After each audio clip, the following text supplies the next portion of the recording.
Welcome back to Birds of a Feather. This is your daily Baltimore sports podcast. My name is Nathan Stroud, and today we're going to be going over the Orioles' loss to the New York Yankees. An unfortunate loss to the Yankees. They're down 2-1 in this four-game series with Game 4 coming tomorrow.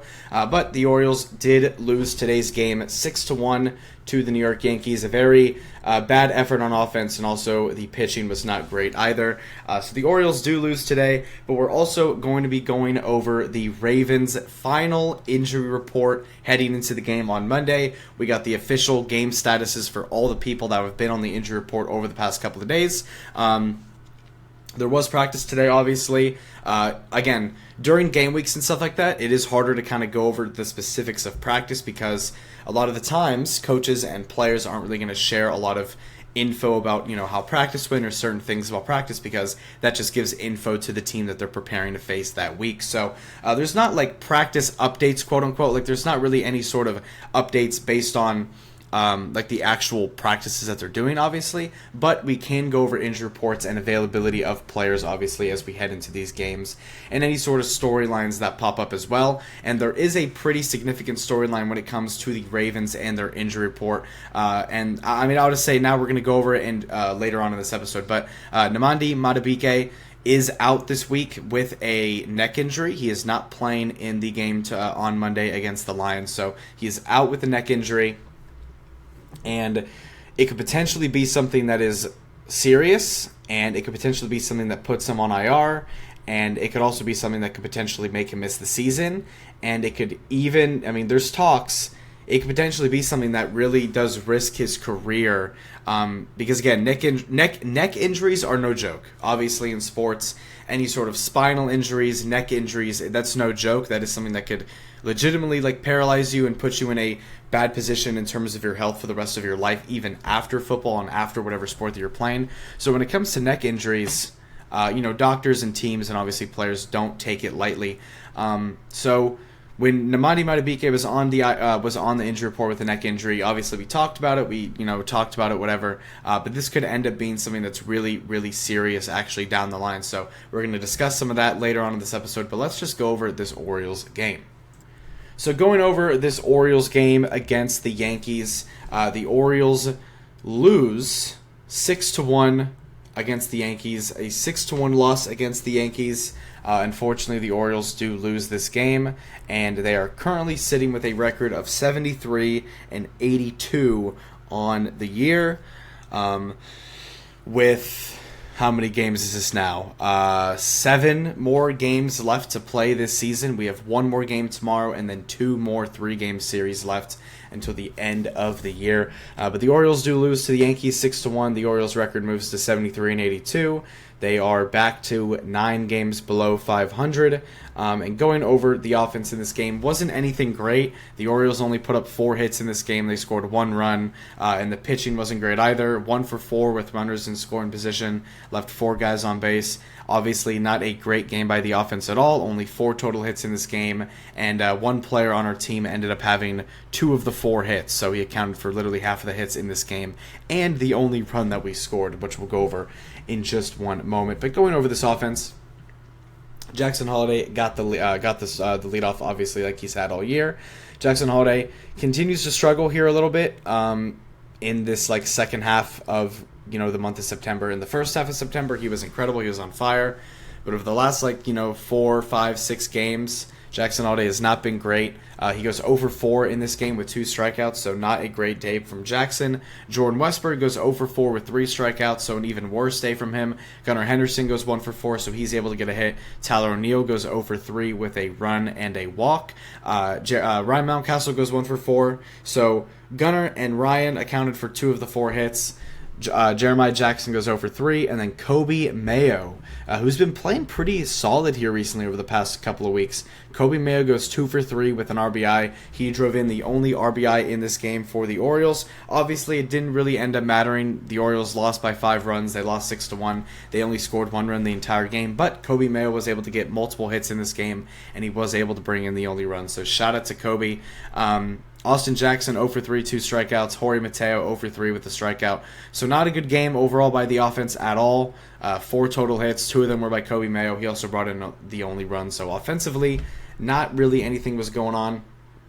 And going over to the pitching, it was not really great either. Tomoyuki Sagano gets the start in this game, and he also gets the loss. He gets through 3 innings of work, gives up 6 hits, 1 walk, 4 runs, 2 home runs, and has 3 strikeouts in the game.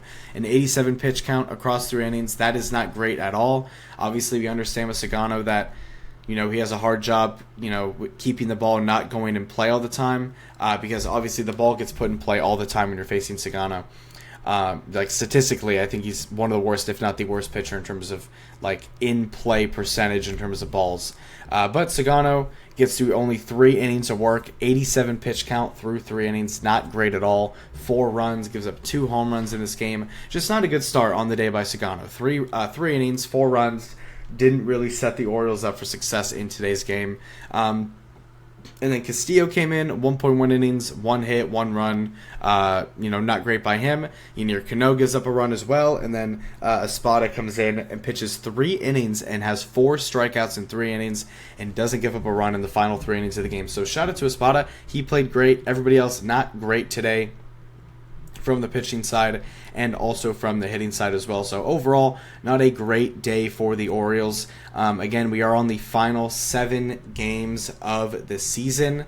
So if we do go over here and look at the final remaining games left of the year, you will see that we have the Yankees tomorrow, and then we have a day off on Monday, and then Tuesday, Wednesday, Thursday against Tampa in Baltimore. That is the final home series of the year, and then we end off the year on the road next Friday, Saturday, and Sunday on the road in New York against the Yankees to end the year.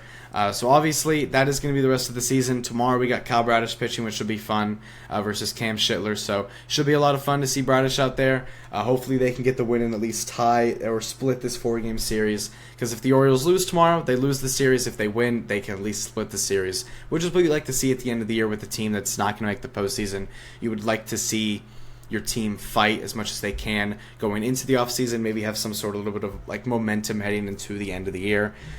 And then you kind of move from there. So that's kind of the vibe that we're getting right now from the Orioles. Again, only 7 games left this season. Again, I appreciate all of you guys for all the support you guys have shown me throughout this show.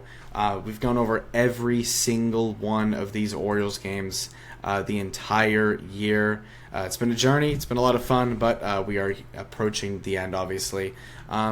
And yeah, again, the season's been an absolute roller coaster, and we'll go over everything about the season in the season recap after the season ends. But we're down to the final 7 games left of the year, and really the last week of the season. And flipping things over to football, we have got the final injury report for the Baltimore Ravens before their game on Monday against the Detroit Lions. So, tomorrow is NFL Sunday. Obviously, NFL Sunday, everyone loves it, red zone, all this stuff. Most of the time, the Ravens will be playing on Sunday, as we know, but the Ravens do have the Monday night football game this week against the Lions. Prime time in Baltimore, wearing the blackout uniform is going to be a ton of fun. But we go over and look at the injury report. The injury report is not looking too fun. It's not the greatest thing in the world, but it's also, it could obviously be a whole lot worse. But we are going to be missing some key names in this game. So going over the injury report, we're going to start off with the guys that are active and ready to go. Rasheen Ali, Marlon Humphrey, John Jenkins, and Nate Wiggins. All of those guys are active and ready to go. They all were able to log in full practices today, so they're all going to be ready to go and active. So good to see Marlon and Nate Wiggins playing. Obviously, 2 lockdown corners, 2 primary corners of this team. Glad to see them out there. Glad to see them playing this week, which is nice. But going over to the guys that are not playing in this game, and if you noticed, I didn't say a certain name that's not playing, and that's Isaiah Likely. Isaiah Likely is not going to be playing in this game against Detroit. I am a little bit confused. Not confused. That's the wrong wording.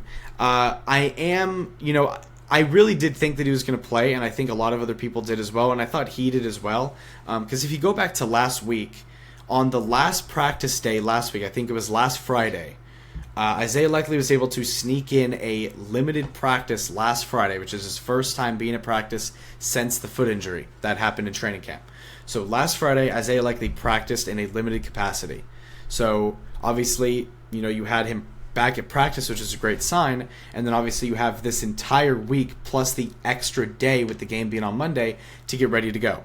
And Isaiah Likely practiced on Thursday in a limited fashion, practiced on Friday in a limited fashion, and practiced on Saturday in a limited fashion.